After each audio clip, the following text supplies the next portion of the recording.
পরীক্ষা রয়েছে ডিসেম্বরে, আমরা সেই বৃত্তি পরীক্ষা বর্জন করতে বাধ্য হব। শিক্ষকের ন্যায্য দাবি মেনে নিলে দেশ সমৃদ্ধ হয়, উন্নত হয়। তবে কেন শিক্ষকদের উপরে এত বর্বরোচিত হামলা? কেন শিক্ষকদের উপরে এত কাদা ছড়াছড়ি? কেন পানি, টিয়ার শেল, গ্রেনেড হামলা করা হয়?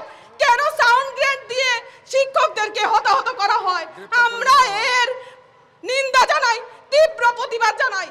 এই শিক্ষক জাতি, কোন শিক্ষক যদি ছোট ছোট শিশুদেরকে শিখিয়ে পড়িয়ে এত বড় বড় অফিসার পদ তৈরি করে দিতে পারে, তবে কেন শিক্ষকদের উপর হামলা? আমরা কি কোনো লাঠি নিয়ে গিয়েছিলাম? আমরা কি কোনো অস্ত্র নিয়ে গিয়েছিলাম?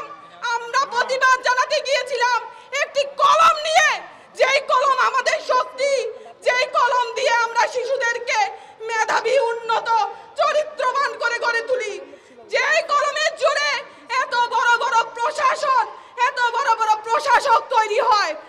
দেশের সকল আপামর জনগণ, আপনারা শুনে রাখুন, আমরা কোনো অবহেলিত নই।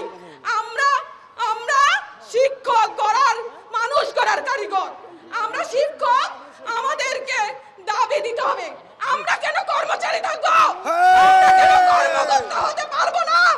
আমাদেরকে কেন এত অবহেলা করা হয়? আগামীর যে বার্ষিক পরীক্ষা, সেই বার্ষিক পরীক্ষা বর্জন করতে আমরা বাধ্য হব। আগামীতে যে বৃত্তি পরীক্ষা রয়েছে ডিসেম্বরে, আমরা সেই বৃত্তি পরীক্ষা বর্জন করতে বাধ্য হব। ইন্টারিম গভর্নমেন্টের প্রতি অনুরোধ, অনতি বিলম্বে আমাদের দাবি মেনে নিন। আমাদের যৌক্তিক দাবি, আমাদের শত শত সহকর্মী যোদ্ধাদেরকে আপনারা পুলিশি নির্যাতনের মাধ্যমে চরমভাবে বর্বরচিত হামলা চালিয়েছেন। আমরা এদেশের সংস্কার চেয়েছিলাম, জুলাই গণ অভ্যুত্থানের মাধ্যমে আমরা চেয়েছিলাম সুখী সমৃদ্ধ একটি সুন্দর বাংলাদেশ। কিন্তু সেই সুখী সমৃদ্ধ সুন্দর বাংলাদেশ বিনির্মাণে আপনারা এই প্রাথমিক শিক্ষকদের বাধা অন্তরা হিসেবে দাঁড়িয়েছে। যত সমস্যা কি শুধু প্রাথমিক শিক্ষকদের নিয়ে? আমাদের দাবি তো আহামরি বেশি নয়, আমাদের দাবি 10ম গ্রেড। অনতি বিলম্বে আমাদের যৌক্তিক দাবি মেনে নিন, আমরা বাড়ি ফিরে যাব।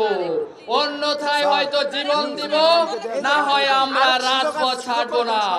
আমাদের 10ম গ্রেড বাস্তবায়ন হবে, না হলে আমরা এই জায়গা থেকে অবস্থান কর্মসূচিতে আমরা ছেড়ে যাব না।